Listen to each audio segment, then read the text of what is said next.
Tuh penjara memang tuh. sama pemerintah Ini memang. penjara, di dapurnya. Jadi memang sengaja Jepang bikin dekat-dekat.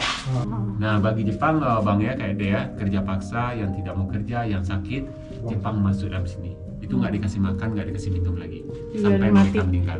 Meninggal sini bukan dibiarkan di dalam, baru dibawanya ke dapur itu deh. Bisa kita lihat tempat pembuangan. Sumatera bukan hanya tentang ragam budaya ataupun keindahan alamnya. Bukan juga tentang jajaran bukit barisan ataupun menawannya pesisir pantai. Sumatera tak lain juga merupakan kampung halaman bagi kami. Selama 26 hari, sejauh 3.700 km, melewati 6 provinsi dan singgah di 9 kota, tidaklah tidak cukup untuk menikmati pesona bumi Andalas ini. Dengan kekayaan alamnya yang melimpah, tidak heran mengapa Suwarna Dwipa menjadi julukan pulau ini.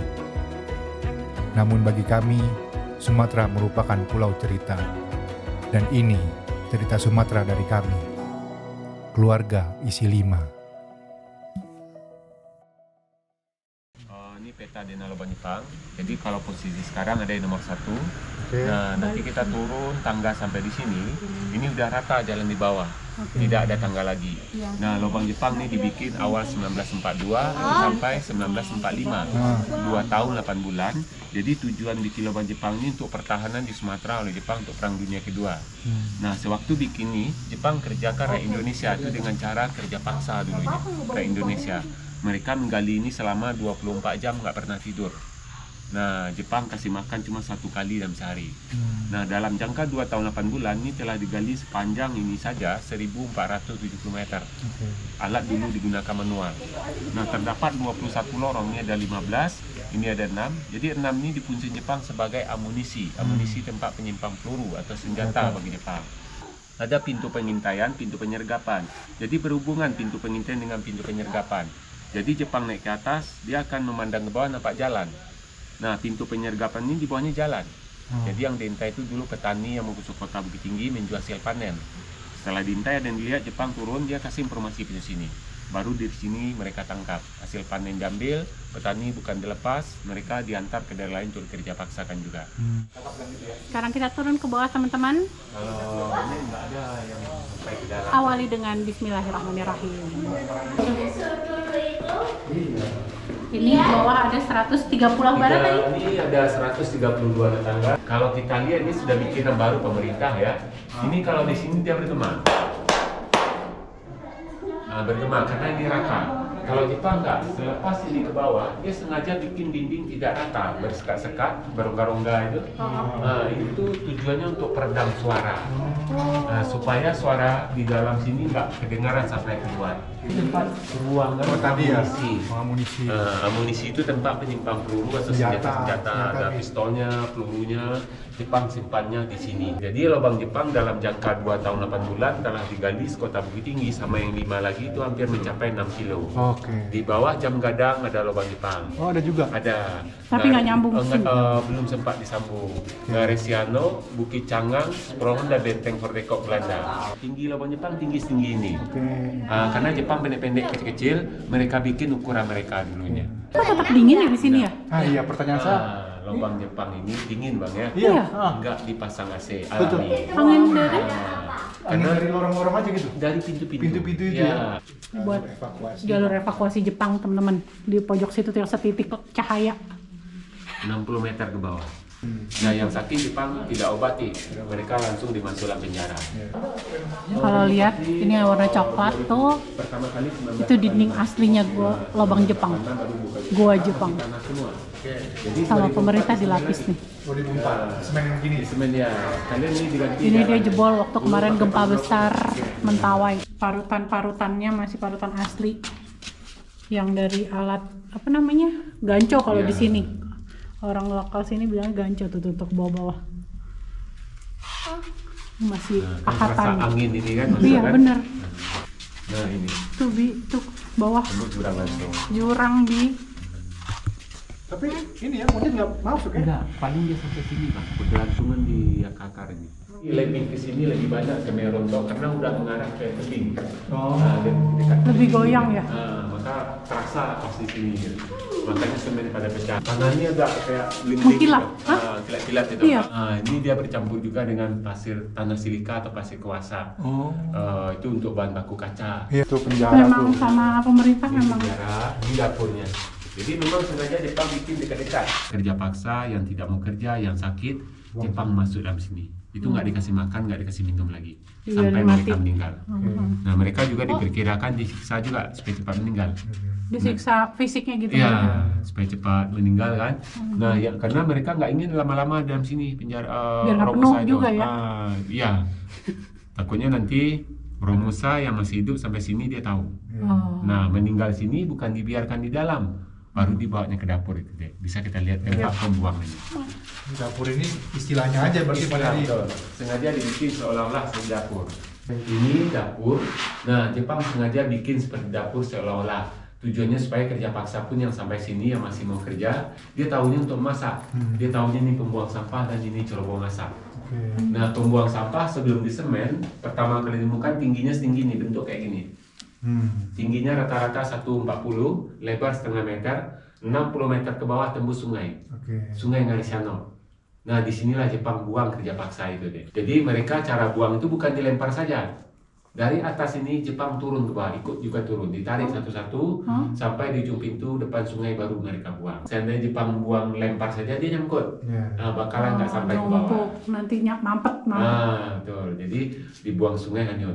Kita udah sampai di pintu keluarnya teman-teman. Tuh, pintu keluarnya berada di area. Ini berarti ngarai kan nih, ke arah ngarai ke sana ya?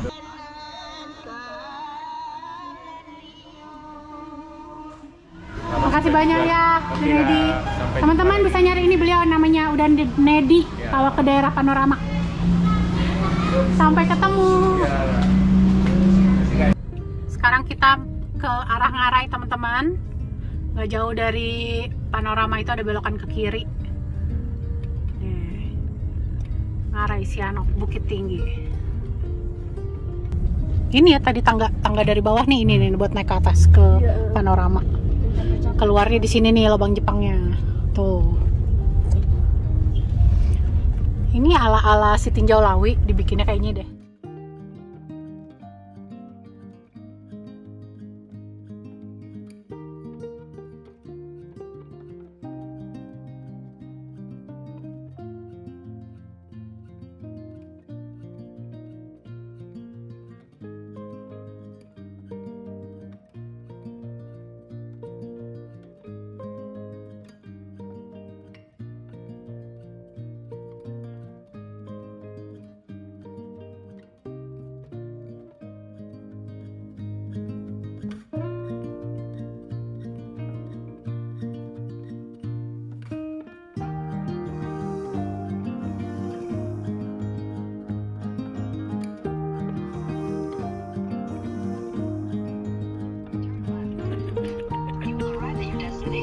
Oke, kita sampai.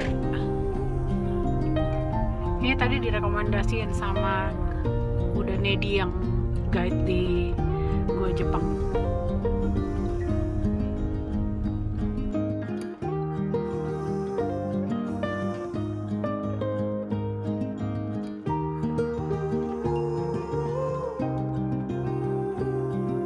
Beberapa tahun terakhir, Taruko Cafe yang kami datangi ini menjadi salah satu tempat yang viral di Kota Bukit Tinggi. Interiornya berbentuk ruangan terbuka sehingga angin bisa berhembus bebas.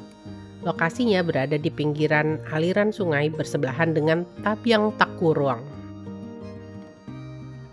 Jarak tempuh dari Taman Panorama hanya sekitar 15 menit. Dan perjalanan menuju kafe ini seperti teman-teman lihat tadi sungguh memanjakan mata. Banyak yang datang ke sini untuk merasakan sensasi makan dan ngopi di dasar lembah Ngarai Sianok. Seperti kami pun datang ke sini atas rekomendasi tour guide yang ada di Panorama yang menemani kami ke Lubang Jepang. Sayang pelayanan yang diberikan sangat lama. Mudah-mudahan aja kalau kami datang lagi ke sini nanti perbaikan sudah ada dan tidak akan mengecewakan lagi.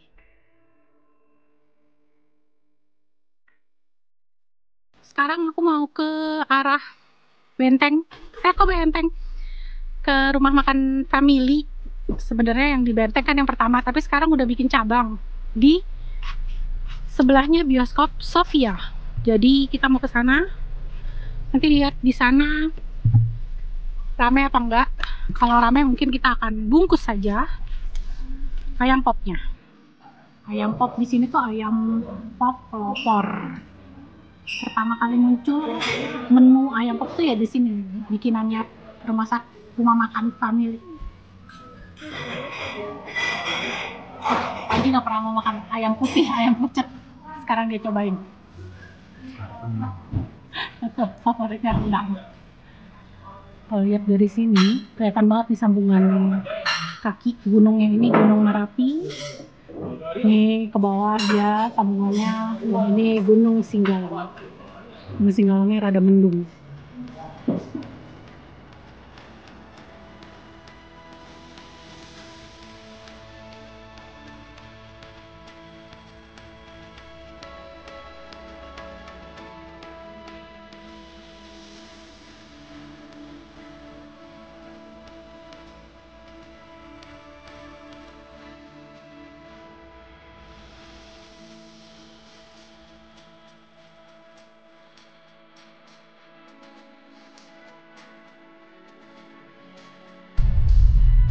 Gedung parkir kalau bawa mobil sini nih kalau mau ke Pasangteh.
Di video kali ini juga kami akan ngajak teman-teman untuk ngeliat satu-satunya hotel bintang 5 yang ada di Sumatera Barat. Tapi sebelumnya aku mau mampir dulu makan siang di rumah makan Ponge Situjuh. Lokasinya deket, ini ada di Jalan Raya Bukit Tinggi Payakumbuh. Cuman 4 menit dari rumahku.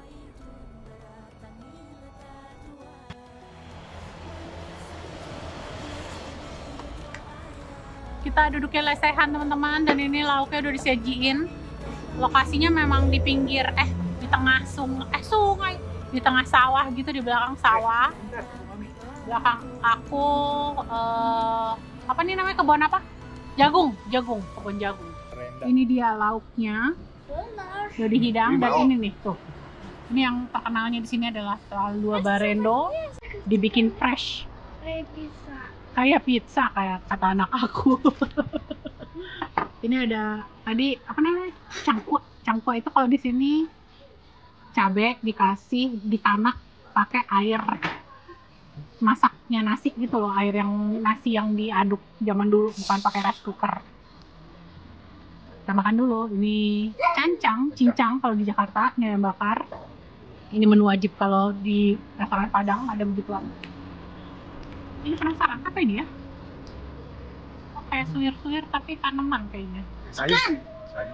Oke, mari makan. Aduh, wangi Talua Barendonya luar biasa nih. Iya, anaknya nih. Yang lagi makan. Habis makan dereng batako, isinya apa nih perutnya?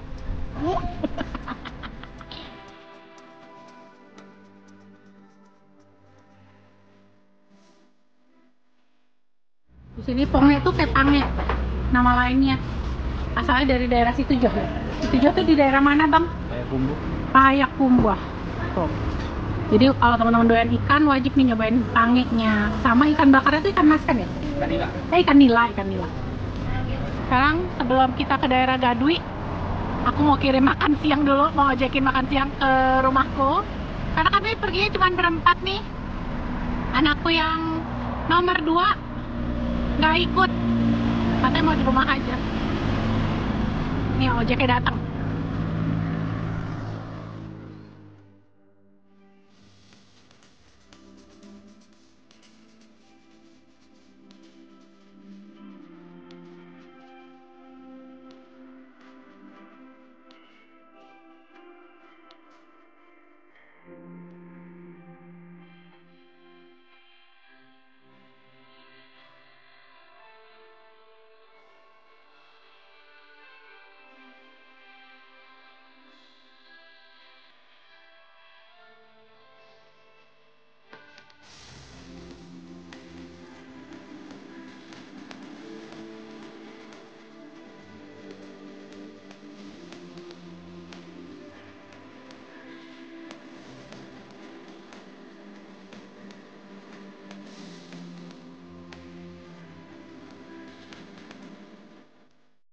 Ini dia hotel yang kami tuju. Udah nyampe, aku siap-siap turun buat check-in dulu ya.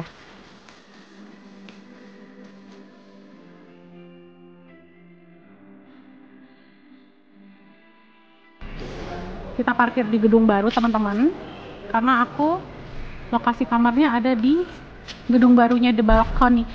Mas nyebutnya balkon apa balkoni? Apa? Balkone. Dengan aksennya Itali, balkon. Balkone. Ini gedung barunya namanya The Balcony Suite. Halo siang mas. Halo selamat siang mbak. Atas nama Ibu Dira ya Bu ya? Betul.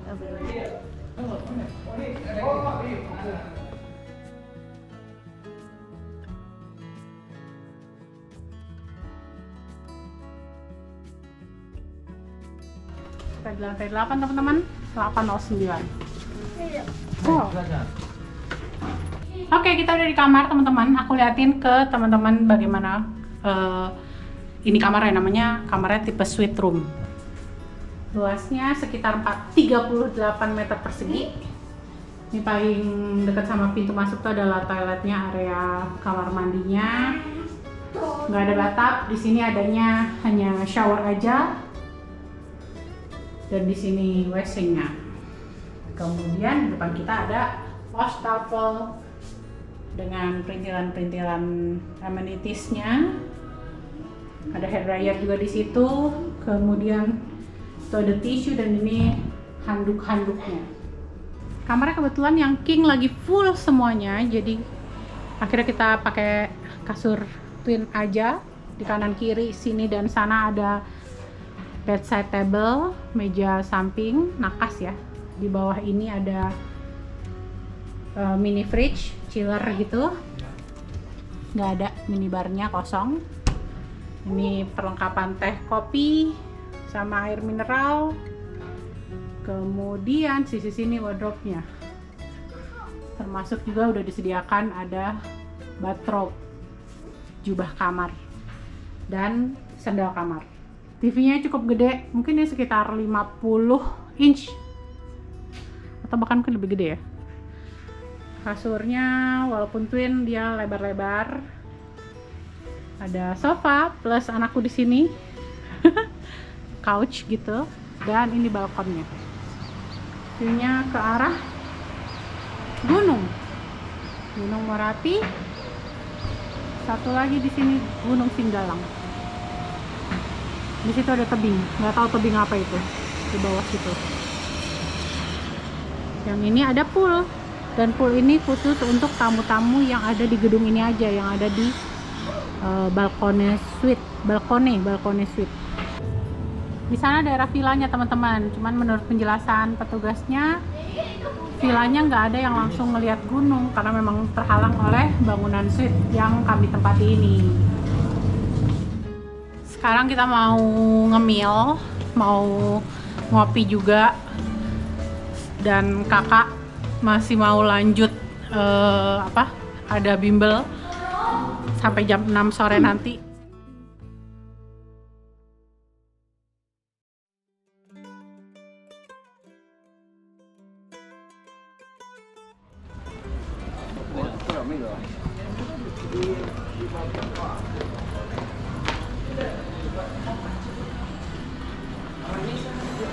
Ini resepsionisnya teman-teman, di bagian front desk.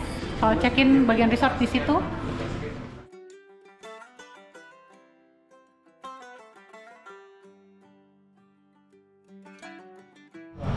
Akhirnya kita nongkrong di namanya Serambi Rasa restorannya. Ini restoran khusus tamu-tamu yang nginep di bagian resort dari The Balcony. Karena di sini lebih rame, lebih hidup rasanya ininya, karena memang yang bangunan suite yang tempat aku nginep itu bangunan baru kan, jadi mungkin teman-temannya atau pengunjung yang lain juga belum terlalu familiar, jadi nggak terlalu rame. Ini pemandangan saat hujan mulai reda, kabutnya pada bergerumbulan sampai nutupin Gunung Marapi dan Gunung Singgalang. Kalau malam pemandangannya juga cantik dengan lampu-lampu sepanjang jalan menuju restoran tuh di belakang sana. Suasana kamarnya di saat malam hari juga terang benderang. Ini tipe kamar hotel penerangan yang aku suka nih. Kamar mandinya juga terang. Dan di shower boxnya itu ada keran yang memudahkan kita para umat muslim kalau mau berwudu tuh nggak repot nyalain shower segala.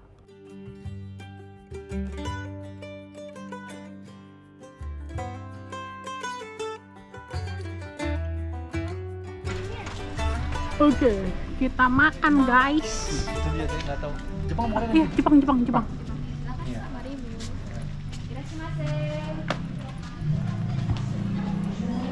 Ya, malam itu kami makan makanan Jepang di restoran Jepang punya Hotel Balcony namanya Barukoni. Rasa makanannya cukup memuaskan lidah yang setelah berminggu-minggu makanan Padang mulu kan yang disantap. Cukup puas, harganya juga harga standar hotel bintang 5 deh. Selamat pagi dari Balcony Gadwi, Bukit Tinggi. Sunrise di sebelah sana tuh teman-teman.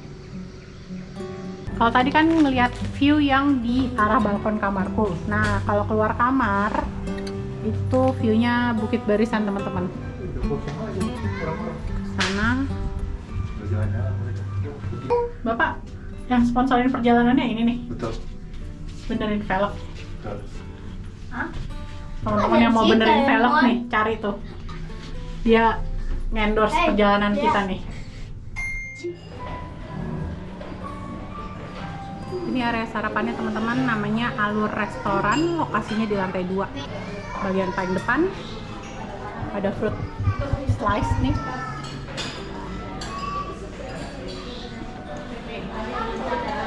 Dan ada roti. Ini ada cereal. Kemudian ada makanan tradisional, lupis, dan mini cake. Nasi goreng. Nasi gorengnya tadi ada sosisnya sedikit. Ada bihun. Bihun ini kayaknya enak deh dicampur sama gulai nangka. Dan ini ayam goreng bumbu. Ini lontongnya sama gulai nangka. Kalau di sini biasanya dicampur sama mie yang bihun itu tuh. Dan ini gorengan-gorengannya. Di sini sop ayamnya biasanya wanginya bumbunya spesifik teman-teman. Kemudian ada capcay. Ini ada cumi crispy. Cumi tepung.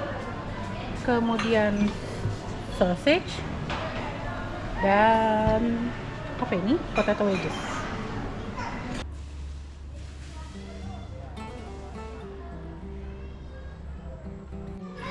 Ini swimming pool.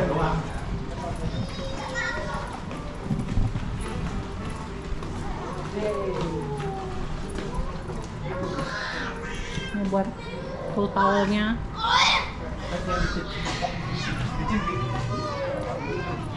This is the pool.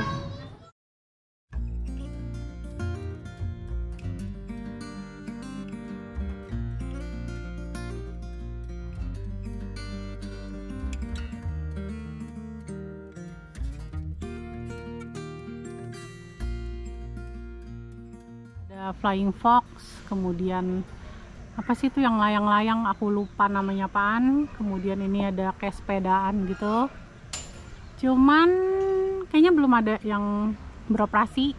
Apakah hanya dioperasikan saat weekend? Hari ini hari Jumat, jadi mungkin belum.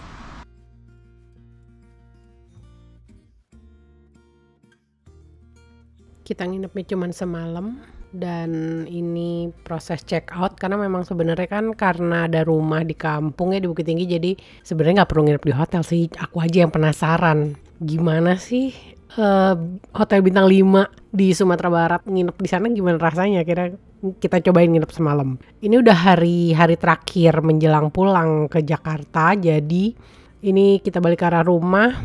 Nggak lama dari sini tuh kayak aku sisanya cuman buat nyetok oleh-oleh. Kayak gini nih, lagi jajan kerupuk-kerupukan di Janjang Minang yang ada di deket Jalan Minangkabau. Tuh ada nomor teleponnya juga, 0813 6340 9897, sama satu lagi 0822 5622 3766. Namanya udah Dedi Jo Unisil.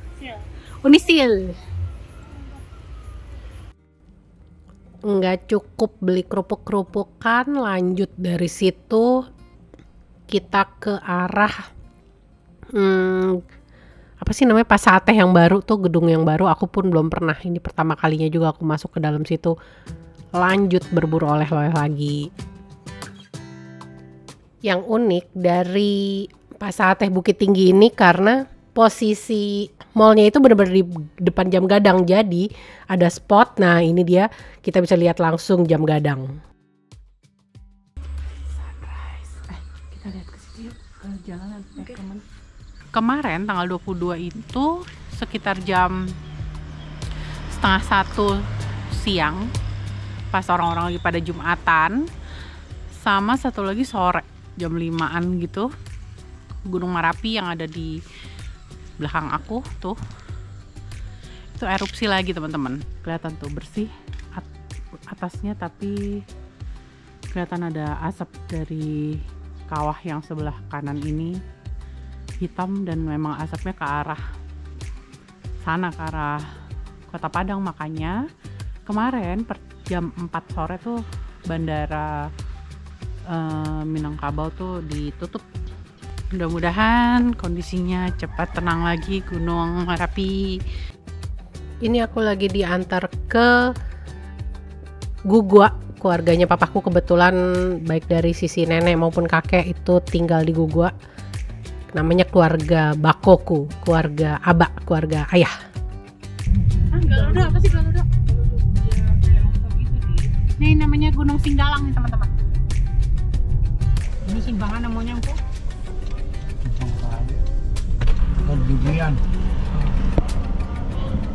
Gugua, sianan orang Gugua di Sikol. Aja bang. Ya, masih. Yuk. Kota Besarojo tuh Gugua Tinggi. Kalau rumah angku yang itu Gugua Rendah.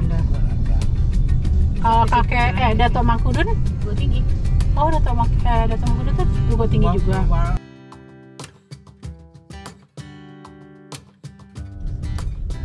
Bukit Tinggi, oh nembusnya ke situ. Udah gede jalan itu. Sekolah Parabi itu kok? Kok sekolah Parabi itu? Iya.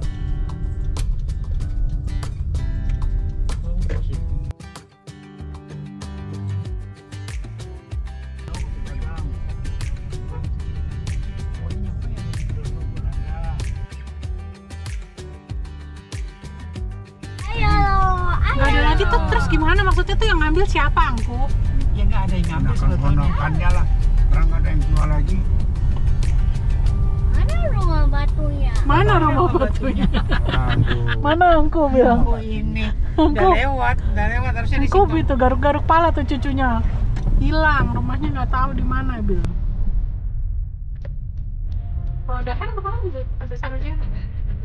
Ada Dewi, teman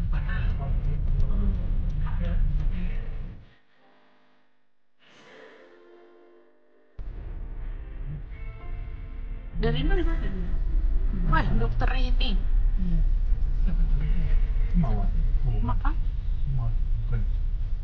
Kita habis ketemu sama sepupu aku. Ika ini adalah seorang koki handal di keluarga.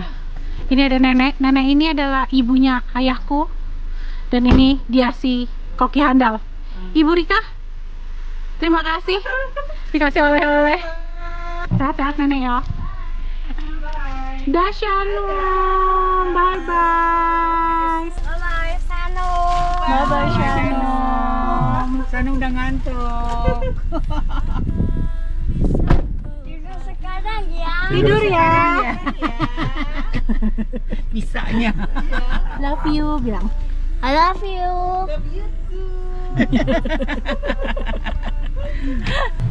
Halo. Kita lagi berhenti tiba-tiba nih di simpang 4 ke arah rumahku. Karena tiba-tiba ketemu sama yang jual ayaka. Ayaka ini namanya ube tawa. Ini namanya kalau di sini kaliki. Kaliki jo santan.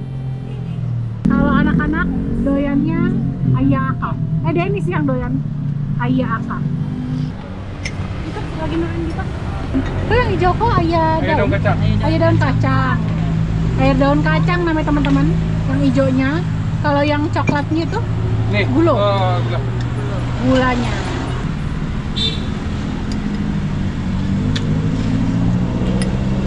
Enak ya. Suka santannya. Ya Allah, hari ini tuh bener-bener kuliner pinggir jalan. Stop selanjutnya adalah makan cindua langkok. Ini dia. Es cindua langkok ampiang durian. Cendolnya di sini dari Tapong Katan ya, Oh, sagu bukan katan. Oh, ada juga mau, Nek. Ada juga mau durian. Aku juga. Ini nggak panjangnya dia dulu. Denis. Kakak nggak pakai durian, Dira nggak pakai durian. Assalamualaikum. Dan di hari terakhir kami di Bukit Tinggi ketemu sama teman-teman Kelana Bentala. Kebetulan mereka juga hari terakhir di Bukit Tinggi. Biasanya cuma lihat di layar TV, YouTube. Sekarang bisa ketemu langsung, happy banget sambil sharing, sambil tanya-tanya. Mudah-mudahan langkah kaki ini juga bisa mengikuti langkah kaki mereka melihat Indonesia langsung dengan mata kepala sendiri. Bye-bye, Om.